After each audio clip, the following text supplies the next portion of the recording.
democracynow.org, the War and Peace Report. I'm Amy Goodman, and we are in Oslo, Norway, on this December 10th, the International Human Rights Day, the day that Alfred Nobel died. Sunday's march against the European Union came 3 years after thousands of protesters filled the streets here in Oslo, opposing the 2009 Peace Prize winner, President Obama, who received the award at a time he was overseeing the wars in Iraq and Afghanistan. For years, the Norwegian Nobel Committee has faced criticism over its secrecy in selections, perhaps most notably in 1973, when Henry Kissinger won the award. Leading the critique of the committee has been Norwegian lawyer Fredrik Heffermehl. He's past president of the Norwegian Peace Council, a member of the board of the International Peace Bureau, which won the Nobel Peace Prize in 1910. Heffermehl is author of the book, The Nobel Peace Prize, What Nobel Really Wanted. Before Alfred Nobel died on December 10, 1896, Alfred Nobel, the inventor of dynamite, wrote in his will his fortune was to be given out to annual prizes in physics, chemistry, physiology or medicine, literature, and peace. Heffermehl argues the Norwegian Nobel Committee has illegally ignored Alfred Nobel's will. I sat down with the author and asked him to read a part of Alfred Nobel's will. That a weapon that powerful would, he didn't say exactly how, but I mean that some kind of weapon of that strength would occur. And I think that his will must be read in that background, with his seeing how bad the weapons development could, what a terrible situation it could create for mankind. And on the other side, it was also his close connection with the peace movement of that time, which was a very strong cultural movement with a lot of attention in the public sphere. I mean, they were represented in parliaments all over Europe, peace people, and Nobel, he had a friendship with a woman who was the leader of the peace movement at the time, called Bertha von Suttner. It was a remarkable movement, and there should be made a movie about her, because it's a fantastic organizer. She wrote a book, Die Waffen nieder, or Lay Down Your Arms, which was the bestseller of the 19th century. It was published in, I think, 16, 17 languages, which was her real protest against war and militarism. And Nobel said that this book is so wonderful, there are 2,000 languages in the world, and it should be translated into every one of them. So, to understand the will, you have to see the close connection with Bertha von Suttner, which leaves no doubt that it was her kind of peace movement he had in mind, wanted to support those working to establish law instead of power and force in international relations. Henry Kissinger won the Nobel Peace Prize, famous as the National Security Advisor, then Secretary of State for President Nixon. Very well known for Vietnam War, in which, 55,000 U.S. soldiers, millions of Cambodians, Laotians, Vietnamese died. Supported the dirty war in Argentina against the people. And the attack on East Timor followed his visit to Indonesia, and they started the attack only 1 hour after his plane was out of Indonesian territory. President Ford and Secretary of State Henry Kissinger met with Suharto, the long-reigning dictator, and gave the approval for the invasion of Timor. So I mean, this prize is probably the most scandalous ever. That it created a huge discussion and criticism afterwards. But I think the prize for Obama he gave the probably most eloquent and brilliant speech that has been held on Norwegian soil when he accepted the Peace Prize. But I have analyzed his statements and his arguments, and I think they are disgusting, and they are a defense of American interventionism and aggressive wars everywhere and whenever they like. So I think there has not in the history of the Nobel Peace Prize been a worse affront to the memory of Alfred Nobel than the speech that Obama held. Is there anything you'd like to add? That there is an alternative to military control of people.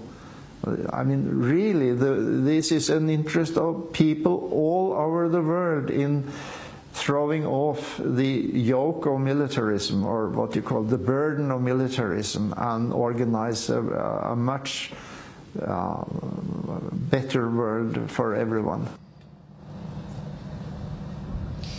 Fredrik Heffermehl is author of the book, The Nobel Peace Prize, What Nobel Really Wanted. And again, I want to go back to the part of the interview where Heffermehl read from Alfred Nobel's will. The Peace Prize shall go to the person who shall have done the most or the best work for brotherhood between nations, for the abolition or reduction of standing armies, and for the holding and promotion of peace congresses.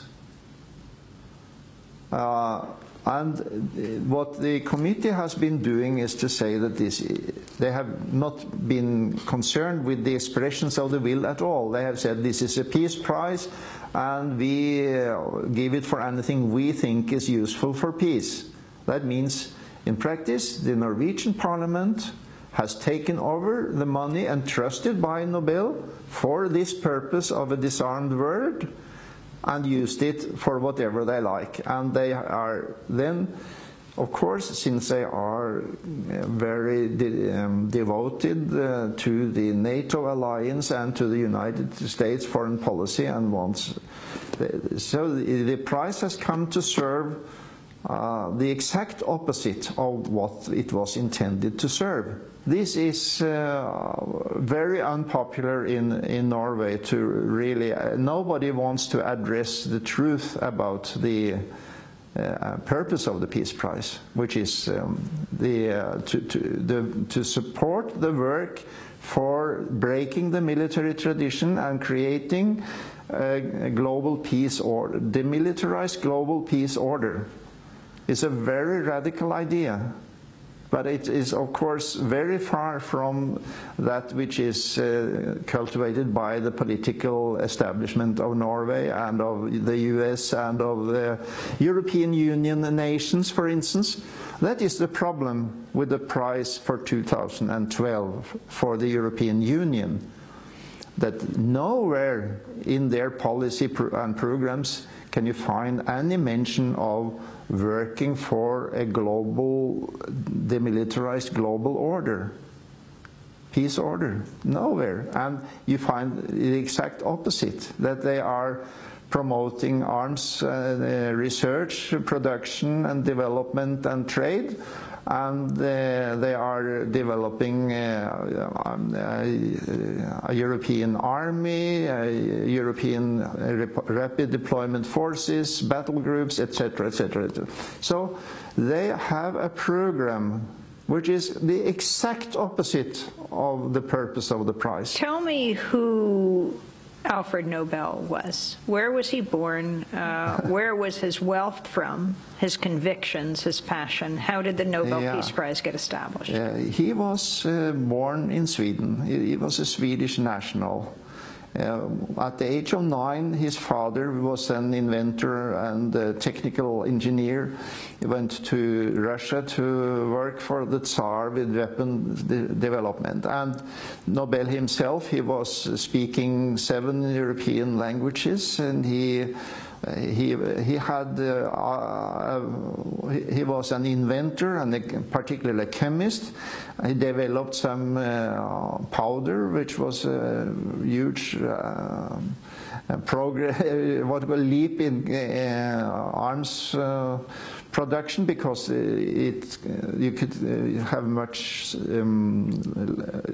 lighter weapons. Firearms could be reduced in weight with his special powder. And he invented dynamite, which has been used for building and mining and for all these purposes. And he had activities in, I think, 32 countries. And he earned a fortune. He was running both the inventions and his innovative mind, and he was also taking care of the practical bookkeeping and on the financial side of the use of the inventions. And then he never married. He had no children. A great thing, because then he found out he would use his fortune to establish these 5 prizes for medicine, for chemistry, and for literature, and for peace. Fredrik Heffermehl, author of the book The Nobel Peace Prize, What Nobel Really Wanted. After the book was published in 2010, Heffermehl was no longer invited to attend the Nobel Peace Prize ceremonies. He'd attended for decades. In fact, he was there in 1964 when Dr. Martin Luther King won the prize. This is Democracy Now!, democracynow.org, the War and Peace Report. If you'd like a copy of today's show, you can go to our website at democracynow.org. Thanks so much for watching this report from Democracy Now!, your daily independent global news hour. We don't accept advertising or corporate funding, but rather rely on donations from viewers like you. Please make your contribution by visiting democracynow.org. We need your support today to keep bringing you this hard-hitting, in-depth reporting.